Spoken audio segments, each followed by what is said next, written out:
Dear students, welcome to RMS education. দেখো তোমাদের সামনেই এএনএম জিএনএম এন্ট্রান্স এক্সাম। আর সেই এক্সামকে লক্ষ্য করি আজকের এই সেশনে আমি তোমাদের জন্য ভৌত বিজ্ঞানের আরও একটা সাজেশন সিরিজের ক্লাস নিয়ে এসেছি, যেখানে আমরা ভৌত বিজ্ঞান থেকে 25টি ইম্পর্টেন্ট প্রশ্ন নিয়ে আলোচনা করব এবং এই 25টা প্রশ্ন রিলেটেড যাবতীয় যা যা প্রশ্ন হতে পারে সবটা আমি তোমাদের সাথে আলোচনা করে দেব। আর দেখো, এই যে সেশনটা বানানো হয়েছে প্রতিটা প্রশ্নই প্রিভিয়াস ইয়ারে কোনো না কোনো চাকরির পরীক্ষায় এসেছে। তো আশা রাখছি এই ধরনের সেশন তোমাদের আপকামিং এক্সামের জন্য খুবই হেল্পফুল হবে। তাহলে চলো আজকের সেশন শুরু করা যাক। তাহলে ডিয়ার স্টুডেন্টস, আজকের ক্লাসের প্রথম প্রশ্ন কি রয়েছে দেখো। তো ক্লাস শুরু করার আগে তোমাদের একটা কথা বলে রাখতে চাই, যারা ক্লাসগুলো দেখছো প্রত্যেককে বলবো ক্লাসটিকে লাইক করো এবং চ্যানেলটিকে সাবস্ক্রাইব করে রেখো, কেননা আমি তোমাদের এক্সামের আগে অবধি জীবনবিজ্ঞান এবং ভৌত বিজ্ঞানের সাজেশন সিরিজের ক্লাস কন্টিনিউ করতে থাকবো, ঠিক আছে? এবং তোমাদের যেসব বন্ধুরা এবছর এক্সাম দেবে তাদের মধ্যে ক্লাসগুলোকে শেয়ার করো, যাতে করে এই সুযোগটা তারাও কাজে লাগাতে পারে। ওকে, তাহলে চলো আজকের প্রথম প্রশ্ন কি রয়েছে দেখে নাও। প্রথমেই বলছে কার্বনের পারমাণবিক সংখ্যা 6 এবং তার পারমাণবিক ভর বলা রয়েছে 12। তাহলে কার্বনের একটি নিউক্লিয়াসে কতগুলি প্রোটন রয়েছে? ঠিক আছে, আচ্ছা দেখো তো তোমরা একটু ভালো করে। এখানে আমি কার্বন লিখলাম, এখানে আমি 6 লিখলাম এবং এখানে আমি 12 লিখলাম। আচ্ছা তোমরা এবার বলো এই 6টা কি? এই 6টা হচ্ছে পারমাণবিক সংখ্যা। আমি এখানে পারমাণবিক সংখ্যা লিখলাম,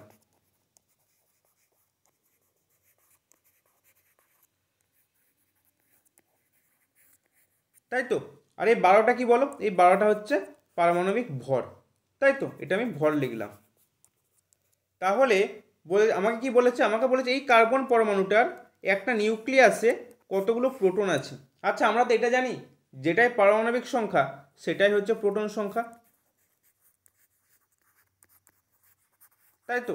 এটা গুলিয়ে ফেলার কিচ্ছু নেই, জাস্ট প্রশ্নটা একটু ঘুরিয়ে দিয়েছে, ঠিক আছে।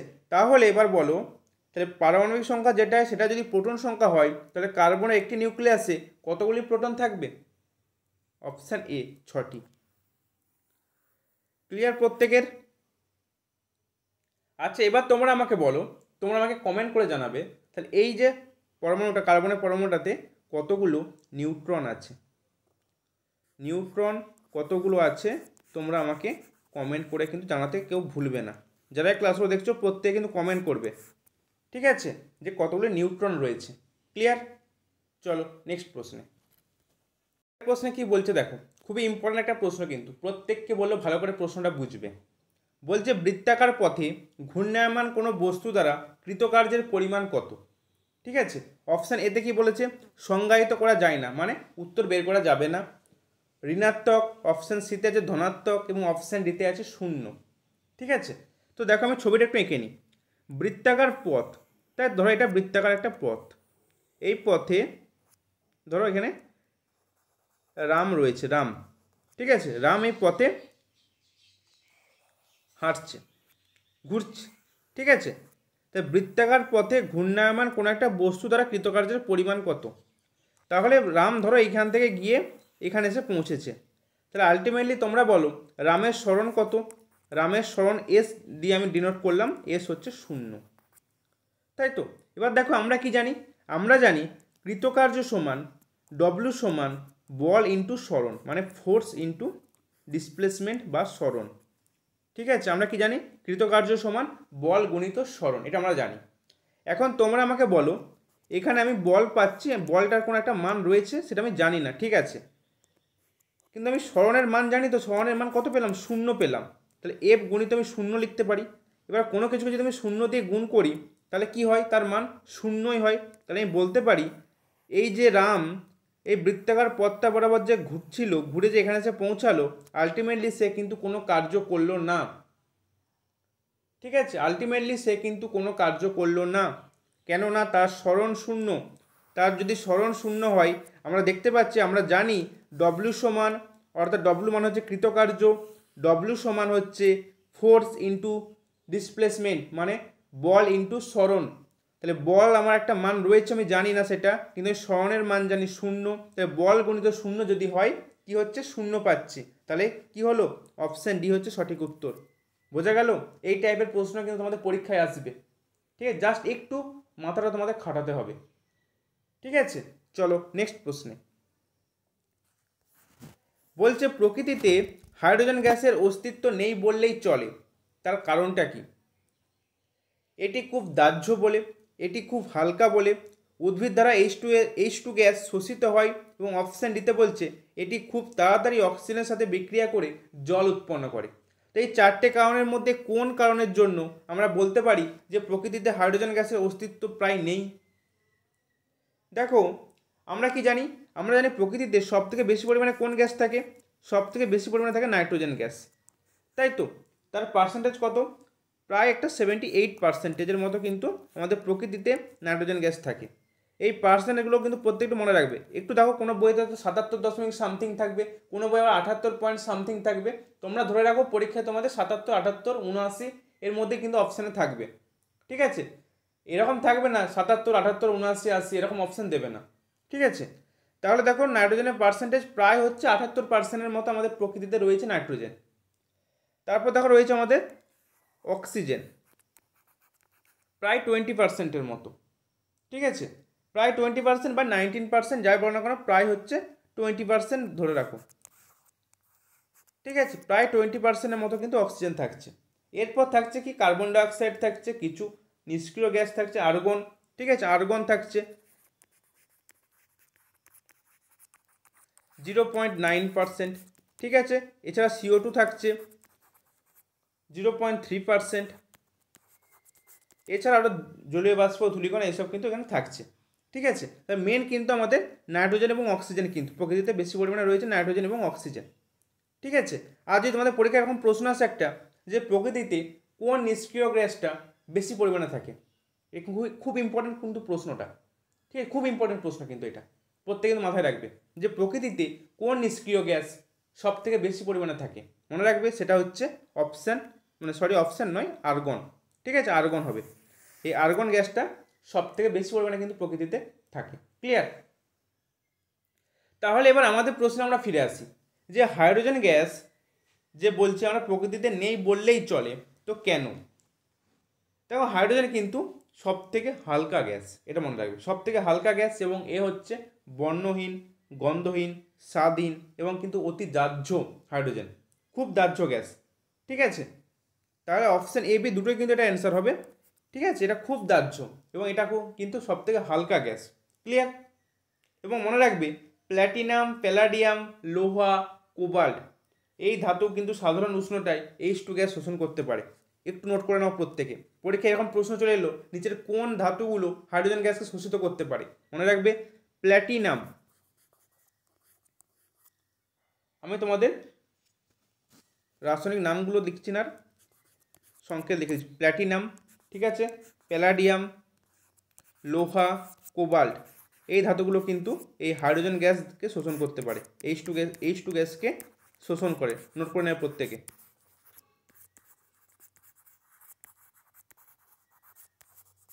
ঠিক আছে? আর কি জানলাম আমরা? আর আমরা জানলাম যে সব থেকে হালকা গ্যাস হচ্ছে হাইড্রোজেন, এবং অতি দাহ্য গ্যাস হচ্ছে হাইড্রোজেন, এবং এটাও কিন্তু বর্ণহীন, গন্ধহীন, স্বাদহীন গ্যাস। ক্লিয়ার? যে পয়েন্টগুলো বলছি প্রত্যেকে কিন্তু মাথায় রাখবে, দরকার খাতায় শর্টে নোট করে নাও, ঠিক আছে? একটা একটা পয়েন্ট করে নোট করে নাও। এবং দেখো, এই হাইড্রোজেনের উৎস কি? জল, প্রাকৃতিক গ্যাস, পেট্রোলিয়াম, এগুলো কিন্তু হাইড্রোজেনের প্রধান উৎস প্রকৃতিতে। মেন উৎস কিন্তু জল হাইড্রোজেনের, এটা কিন্তু মাথায় রাখবে। পরীক্ষায় এখন প্রশ্ন চলে এলো যে প্রকৃতিতে হাইড্রোজেন গ্যাসের প্রধান উৎস কি? তুমি খুঁজেই পাবে না কিছু। মনে রাখবে জল, জল হচ্ছে প্রকৃতিতে হাইড্রোজেন গ্যাসের প্রধান উৎস। ক্লিয়ার? এই পয়েন্টগুলো কিন্তু হাইড্রোজেন গ্যাস থেকে মনে রাখতে হবে তোমাদেরকে। আর একটা জিনিস মনে রাখবে, যেটা হলো যে এই হাইড্রোজেনের 3টে আইসোটোপ রয়েছে, ঠিক আছে? কি বললাম? হাইড্রোজেনের 3টে আইসোটোপ রয়েছে।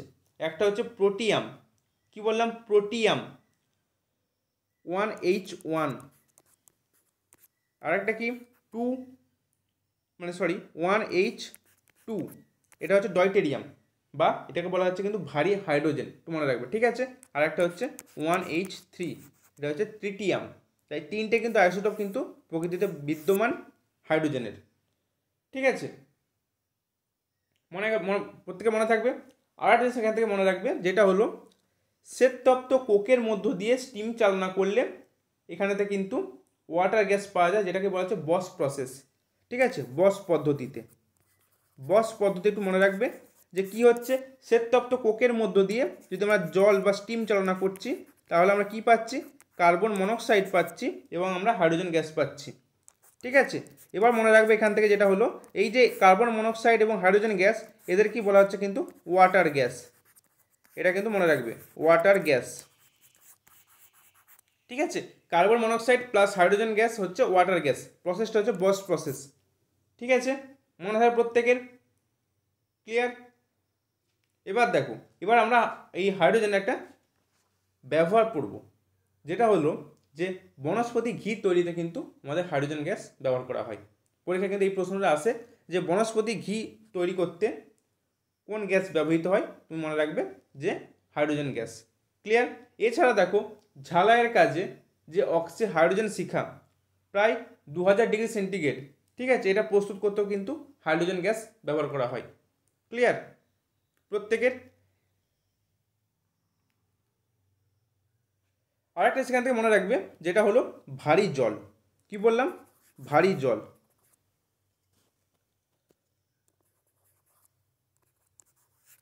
ভারী জল কি জিনিস, দেখো, ভারী জল হচ্ছে ডয়টেরিয়াম অক্সাইড, D2O। কি বললাম, ডয়টেরিয়াম অক্সাইড হচ্ছে ভারী জল। এটা কি হয়, যে হাইড্রোজেনের একটা ভারী আইসোটোপ রয়েছে ডয়টেরিয়াম, ঠিক আছে, সেই ডয়টেরিয়ামের সঙ্গে অক্সিজেনের সংযুক্তির ফলে কিন্তু এই ভারী জলটা উৎপন্ন হয়।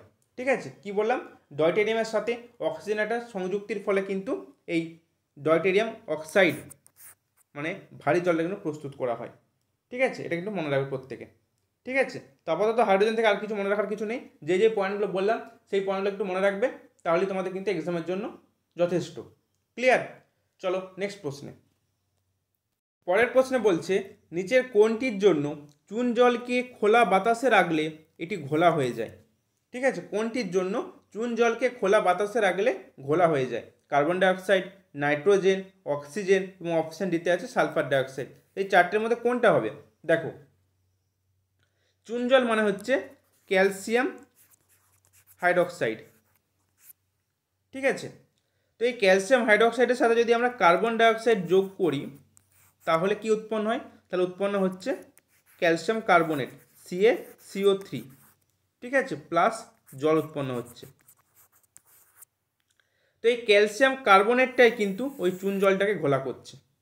ঠিক আছে, মনে রাখবে এই ক্যালসিয়াম কার্বনেটটা কিন্তু চুন জলকে ঘোলা করছে। তাহলে চুন জলের সাথে কোনটা মেশালাম, মেশালাম কি আমরা, কার্বন ডাইঅক্সাইড, তাই তো, CO2 মেশালাম। তাহলে কি হবে অ্যান্সার, অ্যান্সার হয়ে যাবে অপশান এ, কার্বন ডাইঅক্সাইড। ঠিক আছে, তাহলে চুন জলকে খোলা বাতাসে রেখে দিলে এটি ঘোলা হয়ে যায়, কার জন্য না, বাতাসের কার্বন ডাইঅক্সাইডের সাথে সংস্পর্শে এলেই এটা ক্যালসিয়াম কার্বনেটকে তৈরি করে। এই ক্যালসিয়াম কার্বনেটটাই চুন জলকে ঘোলা করে দেয়। ঠিক আছে, তাহলে অপশান এ হলো কিন্তু এই প্রশ্নের সঠিক উত্তর। চলো নেক্সট প্রশ্নে। বলছে, নিচের কোন বিবৃতিটি সঠিক। রাদারফোর্ডের আলফা কণা বিচ্ছুরণ পরীক্ষা পারমাণবিক নিউক্লিয়াস আবিষ্কারের জন্য দায়ী ছিল। এবং 2 নম্বর ডেটা তোমাকে দিয়েছে যে আইসোটোপ হলো একটি মৌলের পরমাণু যার ভর সংখ্যা ভিন্ন। তাই এই দুটো তোমাকে বিবৃতি দেওয়া আছে, এদের মধ্যে কোনটা সঠিক তোমাকে জানতে চেয়েছে। অপশান এতে আছে শুধুমাত্র 1, অপশান বিতে আছে শুধুমাত্র 2, অপশান সিতে আছে 1 ও 2 উভয়ই, এবং অপশান ডিতে আছে 1 বা 2 কোনোটিই নয়। তো প্রত্যেককেই বলবো ভিডিওটা পজ করে অ্যান্সার দেওয়ার চেষ্টা করো, কেননা তোমাদের এতদিন কি প্রিপারেশান প্রত্যেকে নেওয়া হয়ে গেছে। তো এই শেষ মুহূর্তে এসে জাস্ট তোমাদের প্র্যাকটিস করার এখন সময়। তো প্রত্যেকে ভিডিওটা পজ করে অ্যান্সারটা দেওয়ার চেষ্টা করো, তারপর আমার সাথে মিলিয়ে নাও। ঠিক আছে, তো দেখো এই প্রশ্নের সঠিক উত্তর হবে অপশান সি, 1 এবং 2 উভয়ই। ঠিক আছে, কেন দেখো, রাদারফোর্ড যে নিউক্লিয়াস আবিষ্কার করেছিল, সেখানে আলফা পার্টিকেলের যে স্ক্যাটারিং এক্সপেরিমেন্ট, এটা কিন্তু করেছিলেন তিনি। ঠিক আছে, তাহলে এটা অপশান এ কিন্তু সঠিক। এবং অপশান 2 দেখো, যে আইসোটোপ, দেখো আইসোটোপের কিন্তু ভর সংখ্যাগুলো ভিন্ন হয়। ঠিক আছে, এই যে আমরা 1H1 লিখলাম, 1H2 লিখলাম, 1H3 লিখলাম, তাই তো, দেখো এগুলো তো ভর সংখ্যা হয়। দেখো ভর সংখ্যা কিন্তু পৃথক প্রতিটার, দেখো ভিন্ন ভিন্ন। এখানে 1 পাচ্ছি, এখানে 2 পাচ্ছি, এখানে 3 পাচ্ছি, কিন্তু দুটোই তো হাইড্রোজেন মৌলেরই, 3টি হাইড্রোজেন মৌলেরই পরমাণু। এবং দেখো তিনটের কিন্তু প্রোটন সংখ্যা সেম। দেখতে পাচ্ছি প্রত্যেকে, দেখো এখানে 1 এবং এখানেও 1, তিনটে কিন্তু প্রোটন সংখ্যা সেম। তাহলে কি হয়, আইসোটোপের প্রোটন সংখ্যাটা সেম হয়, একই হয়, কিন্তু তার ভর সংখ্যা কিন্তু আলাদা আলাদা হয়। ক্লিয়ার? তোমরা প্রত্যেকে দেখতে পাবে, তোমাদেরকে আমি এক্সাম দিয়ে দেখিয়ে দিলাম যে এই যে আমি হাইড্রোজেনের 3টে আইসোটোপ লিখেছি, প্রতিটার কিন্তু প্রোটন সংখ্যা 1, প্রোটন সংখ্যা দেখো 1 রয়েছে, কিন্তু ভর সংখ্যা দেখো এখানে আলাদা, এখানে আলাদা, এখানে আলাদা। ঠিক আছে, তাহলে দেখো অপশান 2ও কিন্তু সঠিক। তাহলে আমি তোমাদের কি বললাম, অপশান সি হচ্ছে সঠিক উত্তর। 1 ও 2 দুটো বিবৃতিই কিন্তু সঠিক। ক্লিয়ার? প্রত্যেকে বুঝতে পেরেছো? তাহলে তোমরা আমাকে কমেন্ট করে জানাও আইসোবার, ঠিক আছে, আইসোবারে কোন জিনিসটা, ঠিক আছে, ভর সংখ্যা না পারমাণবিক সংখ্যা না নিউট্রন সংখ্যা, কোনটা একই থাকে। কি বললাম, কোনটা বলতে বললাম, আইসোবারের। কমেন্ট করতে বললাম আইসোবার। ঠিক আছে, প্রত্যেকে কিন্তু কমেন্ট করে জানাবে। ক্লিয়ার? চলো নেক্সট প্রশ্নে। পরের প্রশ্নে কি বলছে দেখো, অনার্দ্র ক্যালসিয়াম অক্সাইড দ্বারা শুষ্ক করা যায় নিচের কোন গ্যাসকে? H2S গ্যাসকে, NH3 গ্যাসকে, CO2 গ্যাসকে এবং অপশান দিতে আছে HCl গ্যাসকে। ঠিক আছে, তাহলে ক্যালসিয়াম অক্সাইড দ্বারা কোনটাকে শুষ্ক করা হয়? মনে রাখবে, ক্যালসিয়াম অক্সাইড দ্বারা অ্যামোনিয়া গ্যাসকে শুষ্ক করা হয়। ঠিক আছে, যখন চুনাপাথরকে মানে ক্যালসিয়াম কার্বনেটকে গরম করা হয় তখন এটি ক্যালসিয়াম অক্সাইড প্রদান করে, যেটা কিন্তু কুইক লাইম নামে পরিচিত। এগুলো মনে রাখবে যে ক্যালসিয়াম অক্সাইড হচ্ছে কুইক লাইম, আর ক্যালসিয়াম কার্বনেট হচ্ছে চুনাপাথর। পরীক্ষায় চলে আসে সিম্পলি, এরকম সিম্পলি প্রশ্ন কিন্তু পরীক্ষায় দিয়ে দেয়। ঠিক আছে, তাহলে মনে রাখবে এই ক্যালসিয়াম অক্সাইড দ্বারা কিন্তু শুষ্ক করা কোন গ্যাসকে? অপশান অপশান বি, অ্যামোনিয়া গ্যাসকে। ঠিক আছে, অপশান বি হবে সঠিক উত্তর। ক্লিয়ার? চলো নেক্সট প্রশ্নে। বলছে ভরবেগের সংরক্ষণ সূত্র নিচের কোনটি থেকে পাওয়া যায়? ঠিক আছে, ভরবেগের সংরক্ষণ সূত্র নিচের কোনটি থেকে পাওয়া যায়? নিউটনের প্রথম গতিসূত্র, নিউটনের তৃতীয় গতিসূত্র, দ্বিতীয় গতিসূত্র এবং অপশান দিতে হচ্ছে আইনস্টাইনের আপেক্ষিকতাবাদ। দেখো, আচ্ছা সবার প্রথমে তোমরা একটু আলোচনা করে নাও যে নিউটনের প্রথম গতিসূত্র কি রয়েছে, নিউটনের দ্বিতীয় গতিসূত্র কি রয়েছে এবং নিউটনের তৃতীয় গতিসূত্র কি হয়েছে। ঠিক আছে, প্রত্যেকে এই জায়গা থেকে যা যা প্রশ্ন আসতে পারে একবার ঝালিয়ে নাও। কেননা তোমাদের দেখো আমি বারে বারেই বলে আসি যে আমার এই সাজেশন সিরিজে ক্লাসটা নিয়ে আসার উদ্দেশ্য এটাই যে যাতে তোমাদের একটা ভালো রিভিশন হয়ে যায়, আর কিচ্ছু নয়। ঠিক আছে, আমি ইম্পর্টেন্ট প্রশ্নগুলো তোমাদেরকে নিয়ে আসি, এটা ঠিক, কিন্তু আমি তোমাদেরকে এটা বলছি না যে এই প্রশ্নগুলো করে গেলেই তুমি একদম 100 পেয়ে যাবে, মানে ভৌতবিজ্ঞান থেকে কি জীবনবিজ্ঞান থেকে ফুল মার্কস পেয়ে যাবে, এটা কিন্তু আমি বলবো না। আমি তোমাকে যে ডেপথটা দিয়ে রাখবো, ঠিক আছে, তোমাকে যে ডেটাগুলো দিয়ে রাখবো সেগুলো তোমাকে কিন্তু ওই 100 পাওয়াতে সাহায্য করবে। ঠিক আছে, পাইয়ে দেবো আমি, এই কথাটা কিন্তু আমি কখনোই বলি না আর বলবোও না। সে পেলে তো ভালোই জিনিস, তোমাদেরকে পাওয়ানোর জন্য দেওয়া হচ্ছে, সেরকম প্রশ্ন নিয়ে আসা হচ্ছে, কিন্তু পড়তে হবে তোমাকেই। আর আমি তোমাকে যে প্রসেসটা বলবো সেই প্রসেসটা ফলো করতে পারলে তোমাদেরই ভালো। ঠিক আছে, অনেকে হয়তো মেনে নিতে পারো না জানি, তা অনেকের সেরকম কমেন্টও আমি পাই, তো ঠিক আছে, যারা পারো তারা মেনে চলো, তারপর সাকসেসটা কি হচ্ছে সেটা আমাকে জানাও। নাম্বারটা কতটা হয়েছে, চান্স সরকারিতে চান্স পেয়ে যায় না, নাম্বারটা কতটা পেয়েছো সেটা বড় ব্যাপার। তোমার নিজের মধ্যে একটা আত্মবিশ্বাসটা তোমার নিজের অনেকটা বেড়ে যাবে। ঠিক আছে, তো দেখো, তো তোমাদের যখন আমি যে প্রশ্নটা করছি সেই প্রশ্ন রিলেটেড আমি হয়তো কোনো ডেটা তোমাদেরকে দিলাম না, তোমরা নিজেরা আলোচনা করে নাও পজ করে। জাস্ট এই 20টা কি 25টা প্রশ্ন আমি তোমাদের করাচ্ছি, সেই 25টা প্রশ্ন পরপর দেখে নিয়ে চলে গেলাম 1 ঘন্টার মধ্যে, ব্যাস 1 ঘন্টা নয় তো 50 মিনিটের মধ্যে দেখে নিলাম তোমাদের, ব্যাস একটা ক্লাস কমপ্লিট হয়ে গেল, এরকমটা কিন্তু ভেবো না। আমি এই যে 25টা প্রশ্ন করাচ্ছি, আমি তোমাদেরকে কোনো এক্সট্রা ডেটা দিচ্ছি, তোমরাও দেখো বইটা খুলে যে আরও কোনো ডেটা রয়েছে কি না, তাহলে দেখো 25টা প্রশ্ন পড়তে পড়তেই তোমাদের পুরো বইটা কিন্তু একবার রিভিশন হয়ে গেল। ওই 1-1.5 ঘন্টা কি সময় লাগবে, তখন 2 ঘন্টা লাগুক 2 ঘন্টা, তোমার তো ভালোর জন্যই লাগছে।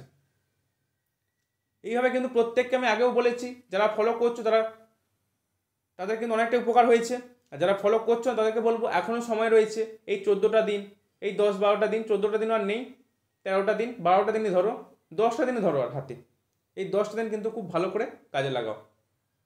ঠিক আছে, চলো তাহলে দেখো নিউটনের প্রথম গতিসূত্র কী ছিল? না, বাইরে থেকে কোনো বল প্রযুক্ত না হলে স্থির বস্তু চিরকাল স্থির থাকবে এবং গতিশীল বস্তু চিরকাল সরলরেখা বরাবর সমবেগে চলতে থাকবে। ঠিক আছে, তাহলে দেখো এই নিউটনের প্রথম গতিসূত্র থেকে, ঠিক আছে, প্রথম গতিসূত্র থেকে আমরা কি কি পাই? আমরা বস্তুর জাড্য ধর্ম জানতে পারি,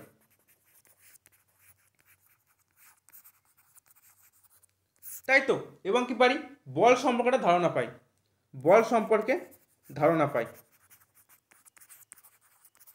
এই প্রশ্ন পরীক্ষায় আসে নিউটনের প্রথম গতিসূত্র থেকে কোন কোন ডেটাগুলো আমরা পাই, বা পরীক্ষায় এখন প্রশ্ন এলো বস্তুর জাড্য ধর্ম, ঠিক আছে, এটা নিউটনের কোন গতিসূত্র থেকে পাওয়া যায়। এবার দেখো তোমরা এখান থেকে একটা জিনিস মনে রাখবে, এই নিউটনের প্রথম গতিসূত্রকে কিন্তু জাড্যের সূত্র বলা হয়। ক্লিয়ার? এবার চলো নেক্সট যে দ্বিতীয় গতিসূত্র রয়েছে। দ্বিতীয় গতিসূত্র কি বলছে? দ্বিতীয় গতিসূত্রতে বলছে যে কোনো বস্তুর ভর অপরিবর্তিত থাকলে বস্তুর উপর বাহ্যিক যে নেট বলটা সেটা বস্তুর ভর ও ত্বরণের গুণফলের সমান হয়। ঠিক আছে, নেট বল যেদিকে ক্রিয়া করে ত্বরণটাও সেদিকে ঘটে, মানে এফ সমান হচ্ছে এম ইন্টু এ, এটা বলেছে নিউটনের দ্বিতীয় গতিসূত্রে। তো নিউটনের দ্বিতীয় গতিসূত্র থেকে আমরা কি পাচ্ছি? বলের সংজ্ঞা পাচ্ছি, এটা মনে রাখবে। এখান থেকে আমরা বলের সংজ্ঞা পাচ্ছি। প্রথম থেকে কিন্তু আমরা বলের ধারণা পেয়েছিলাম, এটা মনে রাখবে কিন্তু, আর বলের সংজ্ঞাটা আমরা কিন্তু পেয়েছিলাম, ঠিক আছে, বলের সংজ্ঞা পেয়েছিলাম নিউটনের, বলের সংজ্ঞা আর বলের ধারণা পেয়েছিলাম নিউটনের প্রথম গতিসূত্র থেকে, তাই তো। কিন্তু আমরা এখানে পাবো বলের পরিমাপ, বলের পরিমাপ পাবো এখান থেকে। বলের যে ধারণা এবং সংজ্ঞাটা আমরা পেয়েছিলাম প্রথম গতিসূত্র থেকে, আর বলের পরিমাপটা পাবো আমরা দ্বিতীয় গতিসূত্র থেকে। আমরা বলটাকে পরিমাপ করতে পারবো, ঠিক আছে। বলের প্রাথমিক ধারণাটা পেয়ে গেছিলাম আমরা প্রথম থেকে, ঠিক আছে, আর দ্বিতীয় থেকে পাবো বলের পরিমাপটা, ঠিক আছে। তাহলে দেখো এবার আমরা দেখে নেব তৃতীয় গতিসূত্র। তৃতীয় গতিসূত্রে কি বলা হয়েছিল? যে প্রত্যেক ক্রিয়ারই একটা সমান ও বিপরীত প্রতিক্রিয়া রয়েছে, তাই তো। তাহলে এই ভরবেগ সংরক্ষণ সূত্র কিন্তু নিউটনের তৃতীয় গতিসূত্র থেকে কিন্তু পাওয়া যায়। কি বললাম? নিউটনের তৃতীয় গতিসূত্র থেকে কিন্তু পাওয়া যায়, ঠিক আছে। যে কোনো বস্তু সমষ্টির ওপর বাহ্যিক কোনো বল প্রযুক্ত না হলে ওই বস্তু সমষ্টির মোট রৈখিক যে ভরবেগ সেটা হচ্ছে অপরিবর্তিত থাকবে, ঠিক আছে। এটা হচ্ছে রৈখিক ভরবেগ সংরক্ষণ সূত্র। তো তোমাদেরকে এবার আমি বলবো, এই যে কিছু এখান থেকে এক্সাম্পল থাকে, আমি তোমাদের আগের ক্লাসে করিয়েছিলাম, ঠিক আছে। তো সেই যে এক্সাম্পলগুলো স্থিতিজাড্য এবং গতিজাড্যের, ঠিক আছে, প্রথম গতিসূত্র থেকে আছে, এই ব্যাপারগুলো কিন্তু প্রত্যেকটা ভালো করে দেখে নেবে, ঠিক আছে। আমি আগের সাজেশন সিরিজে ক্লাসে করিয়েছি, ঠিক আছে, তোমরা এবার কিন্তু রিভিশন করে নিও, এখানে কিন্তু খুব প্রশ্ন পরীক্ষায় আসে, ঠিক আছে। তাহলে এই প্রশ্নের সঠিক উত্তর কী পেলাম? Option C. ক্লিয়ার প্রত্যেকের? চলো নেক্সট প্রশ্নে। এর প্রশ্নে কি বলছে দেখো, বলছে জল তোলার পাম্পে কোন শক্তিতে রূপান্তরিত হয়। এই জায়গাটা কিন্তু পরীক্ষায় প্রশ্ন আসার চান্স কিন্তু রয়েছে, খুব ইম্পর্টেন্ট একটা জায়গা কিন্তু, প্রত্যেকে এই জায়গাটা ভালো করে পড়বে, ঠিক আছে। জল তোলার পাম্পে কোন শক্তিতে রূপান্তরিত হয়, মানে মোটরে বলতে গেলে। তড়িৎ শক্তি যান্ত্রিক শক্তিতে, গতিশক্তি তড়িৎ শক্তিতে, গতিশক্তি স্থিতিশক্তিতে, তড়িৎ শক্তি গতিশক্তিতে। মনে রাখবে তড়িৎ শক্তি যান্ত্রিক শক্তিতে রূপান্তরিত হয়, ঠিক আছে। তোমাদের জন্য আমি সুন্দর একটা লিস্ট রেখে দিয়েছি, আমি একটু জুম করছি, তোমাদের দেখতে সুবিধা হবে। দেখো খুব সুন্দর করে তোমাদের আমি লিখে রেখেছি, প্রত্যেকে কিন্তু এই যে ডেটাগুলো দেওয়া রয়েছে প্রত্যেকে কিন্তু ভালো করে দেখে নেবে, ঠিক আছে। দোকানে খাতায় লিখে নাও কিংবা নোট করে নাও কিংবা স্ক্রিনশট নিয়ে নাও, যা হোক কি একটা করো। এখানে পরীক্ষায় প্রশ্ন আসবেই, হাতে হাত ঘষলে দুটো হাত গরম হচ্ছে, ঠিক আছে, এরকম প্রশ্ন এলো যে হাতে হাত ঘষলে দুটো হাত গরম হচ্ছে, এখানে কোন শক্তিতে রূপান্তরিত হচ্ছে, বা এখানে যান্ত্রিক শক্তিটা কোন শক্তিতে রূপান্তরিত হচ্ছে। কয়লা পুড়িয়ে স্টিম তৈরি করলে যে ইঞ্জিন চালানো হচ্ছে তার সাহায্যে কী হচ্ছে? তাপ শক্তির যান্ত্রিক শক্তিতে রূপান্তরিত হচ্ছে। ফটোগ্রাফিক প্লেটের উপর আলো পড়লে রাসায়নিক বিক্রিয়া ঘটছে এবং ছবি উঠছে, এতে কি হচ্ছে? আলোক শক্তিটা রাসায়নিক শক্তিতে রূপান্তরিত হচ্ছে। বৈদ্যুতিক হিটার বা যে আয়রনগুলো আমরা ইউজ করি বাড়িতে, সেখানে কি হয়? তড়িৎ শক্তিটা দেখবে তাপ শক্তিতে রূপান্তরিত হচ্ছে। রেডিও বৈদ্যুতিক ঘণ্টা, এখানে কি হচ্ছে? তড়িৎ শক্তি শব্দ শক্তিতে রূপান্তরিত হচ্ছে। প্রচণ্ড বিস্ফোরণে কাঁচের জানলার কাঁচ ফেটে যায়, এটা কিন্তু মনে রাখা খুব ইম্পর্টেন্ট কিন্তু, এক্সাম্পলটাতে পরীক্ষায় প্রশ্ন আসে। শব্দ শক্তি যান্ত্রিক শক্তিতে রূপান্তরিত হচ্ছে। পোড়া চুনের মধ্যে জল দেওয়া হচ্ছে, তখন কি হচ্ছে? রাসায়নিক শক্তিটা তাপ শক্তিতে রূপান্তরিত হচ্ছে। পটকা ফাটালে যে আওয়াজ হচ্ছে, সেখানে রাসায়নিক শক্তি শব্দ শক্তিতে রূপান্তরিত হচ্ছে।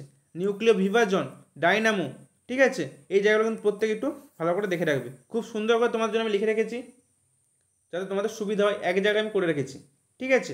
চলো নেক্সট প্রশ্নে। পরের প্রশ্নে দেখো একটা অঙ্ক রয়েছে, কি বলছে আগে অঙ্কটা দেখে না, আগে অঙ্কটা আমি পড়বো, পড়ে অঙ্কটা বুঝবো, তারপর আমি সলভ করব, ঠিক আছে। দেখো বলছে একটি বলকে 20 মিটার উচ্চতা থেকে ফেলা হলো। আচ্ছা ধরো এটা হচ্ছে ভূমি,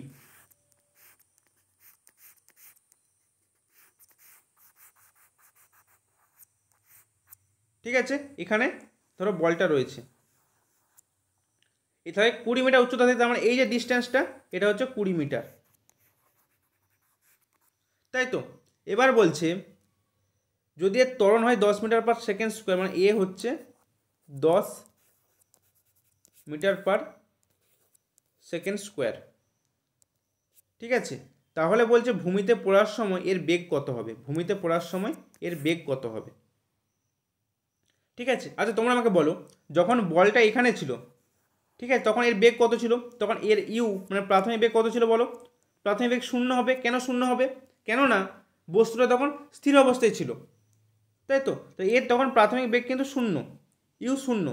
তাহলে আমাকে কি জানতে চেয়েছে, ভূমিতে পড়ার সময়ের বেগ কত, মানে এই অন্তিম বেগটা কত হবে এটা আমাকে জানতে চেয়েছে, তাই তো। আমি কি জানি যে প্রাথমিক বেগ হচ্ছে 0, এবং আমি আরও এটা জানি যে ডিস্টেন্স মানে হচ্ছে 20 মিটার, মানে আর ত্বরণ হচ্ছে 10 মিটার পার সেকেন্ড স্কোয়ার। দেখো আমরা একটা সূত্র জানি, সূত্রটা তোমাদের লিখছি আমি, ভি স্কোয়ার সমান ইউ স্কোয়ার প্লাস হচ্ছে 2as। দেখো আমাকে ভিটাই কিন্তু বের করতে হবে, আমাকে অন্তিম বেগটাই বের করতে হবে, ঠিক আছে। এবার দেখো প্রতিটা ডেটার আমি মান জানি কিনা দেখে নিই আগে। ইউ, দেখো ইউ এর মান আমি জানি 0, এ দেখো এ এর মান আমি জানি 10 metre per second square, S দেখো এস এর মান আমি জানি, এস মানে হচ্ছে সরণ, সরণ দেখো 20 মিটার। তাহলে আমাকে কি বের করতে দিয়েছে, আমাকে অন্তিম বেগটাই বের করতে দিয়েছে। আমি বাকি ইউ, এ এবং এস এর মান জানি, তো এখানে আমি ভি এর মান বের করতে পারবো, ভি এর যেটাই মান বেরোবে সেটা আমার অ্যান্সার হবে, তাই তো। প্রত্যেকে বুঝতে পারলো অঙ্কটা, এবার আমি সলিউশনটা করব। ক্লিয়ার, প্রত্যেকের ক্লিয়ার হয়েছে। এবার দেখো ভি স্কোয়ার সমান কি বললাম, এক second, you square plus 2as। তাহলে আমি এখান থেকে এবার লিখছি, বা ভি স্কোয়ার সমান ইউ মানে হচ্ছে কত বললাম 0, 0 স্কোয়ার প্লাস 2, এর মান কত দেখো 10 বলা আছে ত্বরণ 10, এবং এস হচ্ছে দেখো 20 মিটার, মানে সরণ হচ্ছে 20। এখান থেকে কী পাচ্ছি, এখান থেকে পাচ্ছি ভি স্কোয়ার সমান কী পাচ্ছি, এটা 0 হয়ে যাচ্ছে, 2 10 20 20 400 পাচ্ছি। তাহলে বা আমি ভি সমান বলতে পারি কত, √400 মানে 20 বলতে পারি। এটাই হচ্ছে আমার অন্তিম বেগ, মানে 20 মিটার পার সেকেন্ড। তার অপশান বি হচ্ছে সঠিক উত্তর। বোঝা গেল প্রত্যেকে বুঝতে পেরেছে অঙ্কটা, খুব সিম্পল একটা অঙ্ক কিন্তু। তো আমার সূত্রটা কি ছিল, ভি স্কোয়ার সমান U square plus 2as। Clear. চলো নেক্সট প্রশ্নে। পরের প্রশ্নে বলছে পর্যায় সারণীর বিরল মৃত্তিকা মৌলগুলির অবস্থান কোথায় রয়েছে, চতুর্থ পর্যায়, পঞ্চম পর্যায়, ষষ্ঠ পর্যায়, এবং অপশান ডিতে আছে সপ্তম পর্যায়। মনে রাখবে বিরল মৃত্তিকা মৌলগুলি রয়েছে অপশান সি মানে গ, ষষ্ঠ পর্যায়। ঠিক আছে, কী কী রয়েছে দেখো, 58 থেকে যে 71 অবধি যে মৌলগুলো রয়েছে, ঠিক আছে, সেগুলো হচ্ছে কিন্তু সব বিরল মৃত্তিকা মৌল বা ল্যান্থানয়েড, ঠিক আছে। এবার দেখো হ্যালোজেন মৌল, হ্যালোজেন মৌল শ্রেণীটা একটু মনে রাখবে, পরীক্ষায় আসে। হ্যালোজেন মৌল হচ্ছে 17 নম্বর শ্রেণী, ঠিক আছে। এগুলো হচ্ছে হ্যালোজেন মৌল। কী কী রয়েছে, ফ্লোরিন, ক্লোরিন, ব্রোমিন, আয়োডিন। এক্সাম্পলগুলো কিন্তু ভালো করে দেখবে, কি বললাম, ফ্লোরিন, ক্লোরিন, ব্রোমিন এবং হচ্ছে আয়োডিন, এগুলো হচ্ছে হ্যালোজেন মৌল, ঠিক আছে। নেক্সট দেখো, নেক্সট হচ্ছে চ্যালকোজেন মৌল। প্রত্যেকটা আলোচনা করে নাও। চ্যালকোজেন মৌল পরীক্ষা কিন্তু প্রশ্ন আসবে। চ্যালকোজেন মৌল কী কী, অক্সিজেন, সালফার, টেলুরিয়াম, এগুলো হচ্ছে সব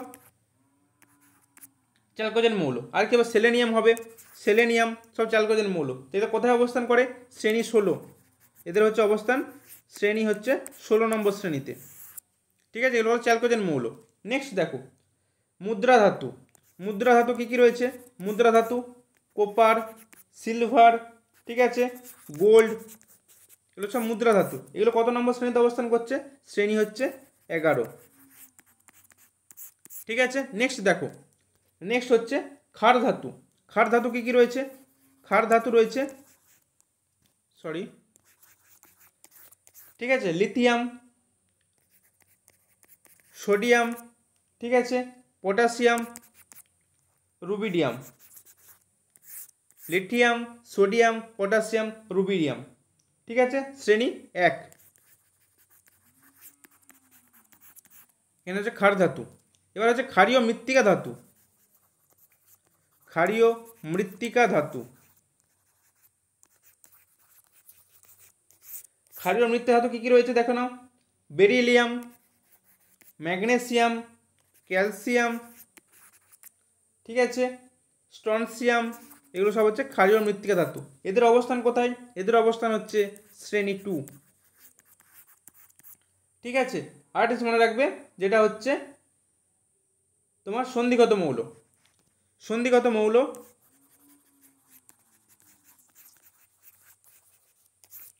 কি কি রয়েছে? Iron, chromium, nickel, titanium, manganese, এগুলো সব হচ্ছে সন্ধিগত মৌল। এদের অবস্থান কোথায়? শ্রেণী 3 থেকে 12। ঠিক আছে, এখানে থাকছে সন্ধিগত মৌল। তাহলে এই যে মৌলগুলো, বিভিন্ন মৌলের এক্সাম্পলগুলো এবং তাদের অবস্থান কোথায়, এগুলো কিন্তু প্রত্যেককে বলবো একটু ভালো করে দেখে রাখতে, কারণ পরীক্ষায় কিন্তু এখান থেকে প্রশ্ন আসবে। ঠিক আছে, চলো নেক্সট প্রশ্নে।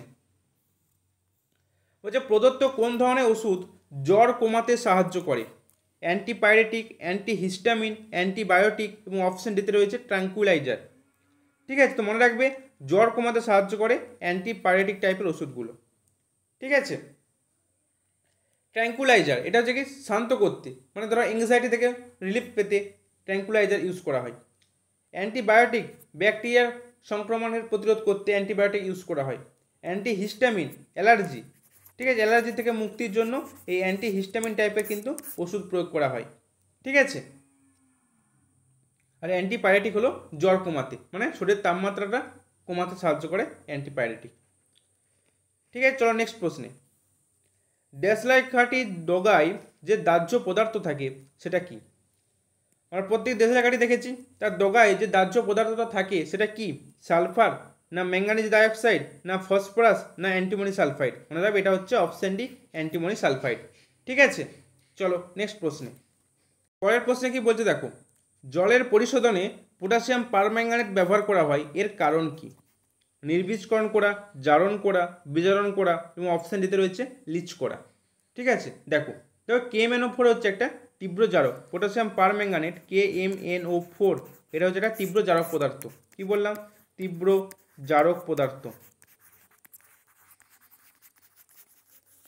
ঠিক আছে, এ কি করছে? জলের মধ্যে থাকা যেসব অশুদ্ধগুলো রয়েছে, অশুদ্ধিগুলোকে লোহা, ম্যাঙ্গানিজ, H2S, এগুলোকে কী করছে? কঠিন কণায় পরিণত করছে। পরে সেগুলো কী হচ্ছে? এই অশুদ্ধিগুলোকে আমরা জল থেকে ছেঁকে নিতে পারছি। তাহলে কি হচ্ছে? জলের পরিশুদ্ধকরণ করছে। পরিশুদ্ধকরণ করতে আমরা পটাশিয়াম পারম্যাঙ্গানেটকে ইউজ করছি। ক্লিয়ার? আর এই পটাশিয়াম পারম্যাঙ্গানেট তাহলে কী করছে? জারণ করছে। অপশান বি হচ্ছে সঠিক উত্তর। ঠিক আছে, আবার এই পটাশিয়াম পারম্যাঙ্গানেট দেখো জল তো পরিষ্কার করতে সাহায্য করছেই, জলের পরিশোধনে সাহায্য করছে, এছাড়া বিভিন্ন ক্ষত পরিষ্কার করতে সাহায্য করে, বিভিন্ন চর্মরোগের চিকিৎসার ওষুধ হিসেবে ব্যবহৃত হয় এই KMnO4।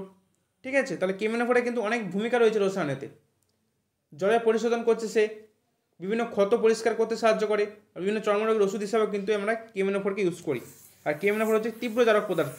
এই কী করে? জলে যে মধ্যে যে অশুদ্ধিগুলো রয়েছে সেই অশুদ্ধিগুলোকে কিন্তু জারিত করে একটা কঠিন কণায় পরিণত করছে। ঠিক আছে, পরে কি হচ্ছে? কণাগুলোকে আমরা জলতে ছেঁকে নিতে পারছি, তাহলে কি জলের পরিশুদ্ধকরণ হয়ে যাচ্ছে। ক্লিয়ার? প্রসেসটা বোঝা গেল প্রত্যেকের? চলো নেক্সট প্রশ্নে। বলছে একটি স্বরে 2 hertz, 5 hertz, 6 hertz, 9 hertz, 12 hertz এবং 15 হার্জ কম্পাঙ্কের সুর উপস্থিত রয়েছে। তাহলে স্বরটিতে কতগুলি সমমেল রয়েছে? দেখো সমমেল, উপসুর, মূল সুরের ধারণা কিন্তু আমি আগের ক্লাস খুব ভালোভাবে প্রত্যেককে দিয়ে দিয়েছি। যারা দেখো না তারা আগের ক্লাসও দেখে নাও, তাহলে ক্লিয়ার হয়ে যাবে। আমি শুধু তোমাদেরকে এটুকু বলছি যে এখানের মধ্যে সবথেকে কম যে কম্পাঙ্ক রয়েছে 2 হার্জ, এটা হচ্ছে মূল সুর। ঠিক আছে, তাহলে মূল সুরের সরল যে গুণিতক রয়েছে সবগুলোই কিন্তু সমমেল হবে। তাহলে মূল সুরের গুণিতক হতে গেলে মূল সুর হচ্ছে 2, 2 এর গুণিতক কী রয়েছে, দেখো 6 রয়েছে এবং 12 রয়েছে। তাহলে কী কী পেলাম, 2 পেলাম, 2 হার্জ পেলাম, 6 হার্জ পেলাম এবং 12 হার্জ পেলাম। তাহলে কতগুলো সমমেল পেলাম, 3টে পেলাম, মানে অপশন বি হচ্ছে সঠিক উত্তর। ক্লিয়ার প্রত্যেকের? চলো নেক্সট প্রশ্নে। ওই যে সরল দোলকের পর্যায়কাল যদি 0.2 সেকেন্ড হয় তাহলে ওই দোলকের কম্পাঙ্ক কত? দেখো পর্যায়কালের এবং কম্পাঙ্কের মধ্যে সম্পর্ক রয়েছে। কি সম্পর্ক রয়েছে, যে যদি পর্যায়কাল টি হয় এবং কম্পাঙ্ক এন হয় তাহলে এন সমান 1/t। টি হচ্ছে পর্যায়কাল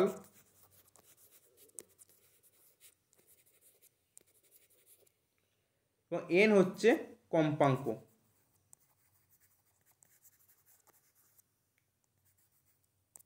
ঠিক আছে, তাহলে কি বললাম, যদি এই পর্যায়কাল এবং কম্পাঙ্কের সম্পর্ক কি বললাম, এন সমান 1/t। পর্যায়কাল কি জিনিস, একটি পূর্ণ দোলক বা পূর্ণ কম্পন সম্পন্ন করার জন্য যে প্রয়োজনীয় সময়, সেটা হচ্ছে পর্যায়কাল। আর একক সময়ে বা একক সেকেন্ডে যতগুলো পূর্ণ দোলন সম্পাদিত হয় ততগুলি হচ্ছে, সেটা হচ্ছে কম্পাঙ্ক। তাহলে কম্পাঙ্কের সাথে কি বললাম, পর্যায়কালের সম্পর্ক হচ্ছে এন সমান 1/t। তাহলে এখন আমাকে পর্যায়কাল বলে দেওয়া আছে, তাহলে এন আমাকে এন বের করতে হবে, মানে 1/0.2, তাই তো। এই পয়েন্ট তুলতে গেলে উপরে আমি 10 দিয়ে গুণ করতে হবে, দেখে আমি 10 দিয়ে গুণ করলাম, মানে এবার কাটাকাটি করো, 2 5 10, তাহলে কী পাচ্ছি, 5 হার্জ। তাহলে অপশন এ হচ্ছে সঠিক উত্তর। বোঝা গেল? তাহলে আমরা যদি এই রিলেশনটা জানি কম্পাঙ্কের সাথে পর্যায়কালের, তাহলে কিন্তু খুব সহজে কিন্তু আমরা এই প্রশ্নের অ্যান্সার করে নিতে পারবো, তাই তো। চলো নেক্সট প্রশ্নে। পরের প্রশ্নে কি বলছে দেখো, বর্ষাকালে খাদ্য লবণ ভিজে যায় কেন? খাদ্য লবণ মানে কি, NaCl। তো বর্ষাকালে এটা দেখবে ভেজা ভেজা লাগে। তোমরা বর্ষাকালে নুনের যে প্যাকেটগুলো বাড়িতে নিয়ে আসা হয় দেখবে একটু ভেজা ভেজা লাগে। তো কেন লাগে? বলছে সোডিয়াম ক্লোরাইড উদ্গ্রাহী, সোডিয়াম ক্লোরাইড উদত্যাগী, সোডিয়াম ক্লোরাইডের সামান্য পরিমাণ সোডিয়াম আয়োডাইড মিশে থাকে, সোডিয়াম ক্লোরাইডের সামান্য পরিমাণে উদ্গ্রাহী অপদ্রব্য পদার্থ থাকে যেমন ম্যাগনেসিয়াম ক্লোরাইড। তাহলে মনে রাখবে অপশান ডি কিন্তু সঠিক উত্তর। ঠিক আছে, কিছু অপদ্রব্য থাকে ম্যাগনেসিয়াম ক্লোরাইডের, যার জন্য কিন্তু এই সোডিয়াম ক্লোরাইডটা কিন্তু বর্ষাকালে ভিজে ভিজে লাগে। ঠিক আছে, তাহলে অপশান ডি হলো কিন্তু এই প্রশ্নের সঠিক উত্তর। চলো নেক্সট প্রশ্নে। নিচের কোনটি বর ধাতুকে দ্রবীভূত করতে পারে?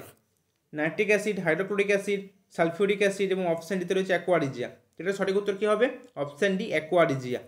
ঠিক আছে, দেখো তাহলে বর ধাতু কী কী? বর ধাতু হচ্ছে প্ল্যাটিনাম,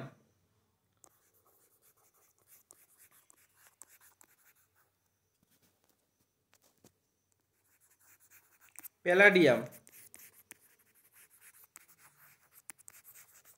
ইরিডিয়াম, এগুলো সব হচ্ছে বর ধাতু। তো এদেরকে দ্রবীভূত করতে পারে কে? অ্যাকোয়ারিজিয়া বা অম্লরাজ। এবার অ্যাকোয়ারিজিয়ার কম্পোজিশন কি তোমরা আমাকে কমেন্ট করে জানাবে। ঠিক আছে, চলো নেক্সট প্রশ্নে। নিচের কোন অ্যাসিডটি জৈব অ্যাসিড নয়? কোনটি জৈব অ্যাসিড নয়? Lactic acid, citric acid, sulphuric acid এবং অপশান ডিতে রয়েছে অক্সালিক অ্যাসিড। তোমরা দেখবে সালফিউরিক অ্যাসিড হচ্ছে জৈব অ্যাসিড নয়, বাকি সবগুলো জৈব acid. Lactic acid, citric acid, oxalic acid, tartaric acid, malic acid, acetic acid, benzoic acid সব কিন্তু জৈব অ্যাসিড। এবং দেখো এই জৈব অ্যাসিডের উৎস কোথায় এগুলো কিন্তু আমাদের একটু দেখে রাখতে হবে, পরীক্ষা কিন্তু এখান থেকেও প্রশ্ন আসে। মানে কীরকম ব্যাপার, ম্যালিক অ্যাসিড কোথায় পাওয়া যায়, ঠিক আছে, ল্যাকটিক অ্যাসিড কোথায় পাওয়া যায়, টার্টারিক অ্যাসিড কোথায় পাওয়া যায়, স্যালিসাইলিক অ্যাসিড কোথায় পাওয়া যায়, ফর্মিক অ্যাসিড কোথায় পাওয়া যায়, পিঁমড়ে, মৌমাছি, বোলতার হুলে পাওয়া যায় ফর্মিক অ্যাসিড। ঠিক আছে, বেনজোইক অ্যাসিড, অক্সালিক অ্যাসিড কোথায় পাওয়া যায়, এই উৎসগুলো কিন্তু প্রত্যেক একটু ভালো করে দেখে রাখবে, কারণ এখান থেকে কিন্তু পরীক্ষায় প্রশ্ন দিয়ে দেয়। ঠিক আছে, চলো নেক্সট প্রশ্নে। ওই যে মাটির পিএইচ এর মান যদি 6 থেকে 6.5 হয় তাহলে মাটির প্রকৃতি কী হবে? তুমি মাটির পিএইচ মাপতে গিয়েছো, তুমি পিএইচ মেপে পেলে 6 থেকে 6.5, তাহলে মাটির প্রকৃতিটা কি বলবো? তুমি আম্লিক বলবে, না ক্ষারীয় বলবে, না প্রশম বলবে? তুমি কি বলবে? তুমি বলবে স্যার এটা আম্লিক হবে, কারণ 7-এর নিচে হলে আমরা আম্লিক বলি, 7-এর উপরে গেলে আমরা ক্ষারীয় বলি, তাই তো। তাহলে অপশান বি হচ্ছে সঠিক উত্তর। ক্লিয়ার? চলো নেক্সট প্রশ্নে। পরের প্রশ্নে কি বলছে দেখো, প্রিজমের মধ্য দিয়ে কোন রশ্মির চ্যুতি সর্বনিম্ন হয়? হলুদ, সবুজ, বেগুনি এবং লাল। মনে রাখবে বিচ্যুতি সর্বাধিক হয় বেগুনি রঙের, ঠিক আছে, এবং সর্বনিম্ন হয় কিন্তু লাল রঙের। তাহলে কি হবে? অপশান ডি হবে সঠিক উত্তর।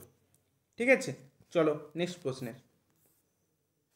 বলছে পর্যায় সারণীর প্রথম পর্যায়ে মৌলের সংখ্যা কয়টি? 7টি, 8টি, 2টি এবং 10টি। মনে রাখবে অপশন গ হবে সঠিক উত্তর, 2টি। ঠিক আছে, প্রথম পর্যায়ে 2টি থাকে। কী কী থাকে? হাইড্রোজেন থাকে এবং হিলিয়াম থাকে। তো এই জন্য প্রথম পর্যায়ে কী বলা হয়? অতি হর্ষ পর্যায়, তাই তো? ঠিক আছে, তাহলে প্রথম পর্যায়ে কী কী থাকে বললাম? হাইড্রোজেন থাকে এবং হিলিয়াম থাকে। চলো নেক্সট প্রশ্নে। হাইড্রোজেন গ্যাস বাতাসে জ্বলে কী উৎপন্ন করে? অ্যামোনিয়া, জল, মিথেন এবং অপশন ডিতে রয়েছে কার্বনিক অ্যাসিড। তো মনে রাখবে হাইড্রোজেন গ্যাস বাতাসে অক্সিজেনের সাথে যুক্ত হয়ে কী করে? জল উৎপন্ন করে। ঠিক আছে, তো হাইড্রোজেন গ্যাস বাতাসে জ্বলে উঠলে কী উৎপন্ন করবে? জল, অপশন বি। চলো নেক্সট প্রশ্নে। কোন দুটি মৌল দিয়ে প্রচুর সংখ্যক যৌগ তৈরি করা যায়? ঠিক আছে, প্রচুর সংখ্যক যৌগ তৈরি করা যায়। Carbon hydrogen, carbon nitrogen, carbon oxygen, carbon sulphur. মনে রাখবে এটা হচ্ছে অপশন এ, কার্বন এবং হাইড্রোজেন দিয়ে কিন্তু। ঠিক আছে, প্রচুর যৌগ তৈরি করা যায়। অ্যাসিটিলিন, অ্যাসিটিন, ইথিলিন, কত কি রয়েছে? C2H2, CH4, ঠিক আছে, C2H4 রয়েছে এবং অন্যান্য যৌগ। কার্বন হাইড্রোজেন দিয়ে প্রচুর যৌগ তৈরি করা যায়। ঠিক আছে, তাহলে অপশন এ হচ্ছে কিন্তু সঠিক উত্তর। চলো নেক্সট প্রশ্নে। বলছে নিচের কোন কারণের জন্য ঘরের উপরের দিকে ভেন্টিলেটর রাখা হয়? খুব ইম্পর্টেন্ট একটা প্রশ্ন কিন্তু। শ্বাসক্রিয়ায় অক্সিজেন আসার জন্য, ঘরের মধ্যে সূর্যের আলো আসার জন্য, বাতাসের পরিচালনা স্রোত বজায় রেখে বাতাসকে তাজা রাখার জন্য এবং অপশন ডিতে বলছে কার্বন ডাইঅক্সাইডের একটা নির্গমন পথের জন্য। তোমরা কিন্তু অনেকেই অপশন ডিটাকে অ্যান্সার করবে যে কার্বন ডাইঅক্সাইডের একটা নির্গমন পথের জন্য আমরা ভেন্টিলেটর রাখি বাড়িতে, কিন্তু দেখো আসল কারণ হচ্ছে অপশন সি। ঠিক আছে, কি ব্যাপারটা হয় দেখো, যে ভেন্টিলেটর রাখা হচ্ছে এই কারণেই যে ঘরের অভ্যন্তরে যে বায়ুটা গরম হয়ে থাকছে সেই গরম বায়ুটা তো উপরে উঠে আসছে। তো এই উপরে উঠে এসে কী হচ্ছে? ভেন্টিলেটরের মধ্যে দিয়ে কিন্তু প্রবাহিত হয়ে যাচ্ছে। ঠিক আছে, এইভাবে যে শীতল বায়ুটা নিচে থাকে সেটা কিন্তু ঘরকে শীতলেও তাজা রাখতে কিন্তু সাহায্য করে। ঠিক আছে, তো এই জন্য কিন্তু ভেন্টিলেটরটা কী করছে? ঘরের বাতাসটাকে সতেজ রাখার জন্য কিন্তু সে পরিচালনা স্রোতটা কিন্তু বজায় রাখছে। এটাই হচ্ছে সঠিক উত্তর। যে বায়ুটা গরম হয় সেটা বেরিয়ে যাচ্ছে এবং নিচের ঠান্ডা বাতাসটা কিন্তু উপরে আসছে। ঠিক আছে, তো এইটার জন্যই কিন্তু ঘরে ভেন্টিলেটর রাখা হয়। ক্লিয়ার? চলো নেক্সট প্রশ্নে। নিচের শক্তি উৎসগুলির মধ্যে কোনটিতে দূষণের মাত্রা সব থেকে কম? এটা কিন্তু আজকের সেশনের শেষ প্রশ্ন। ঠিক আছে, নিচের শক্তি উৎসগুলির মধ্যে কোনটিতে দূষণের মাত্রা সব থেকে কম?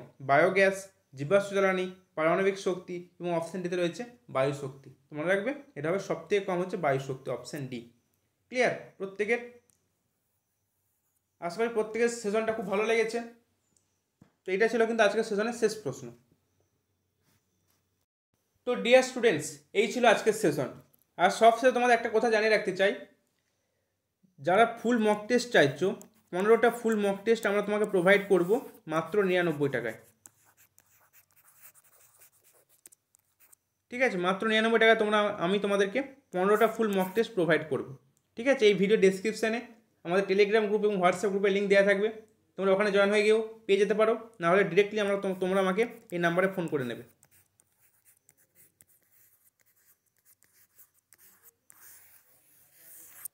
ঠিক আছে, তাহলে ডিয়ার স্টুডেন্টস, আজকের এই সেশন যদি তোমাদের জন্য হেল্পফুল বলে মনে হয় চ্যানেলটিকে লাইক, শেয়ার এবং সাবস্ক্রাইব করতে ভুলো না।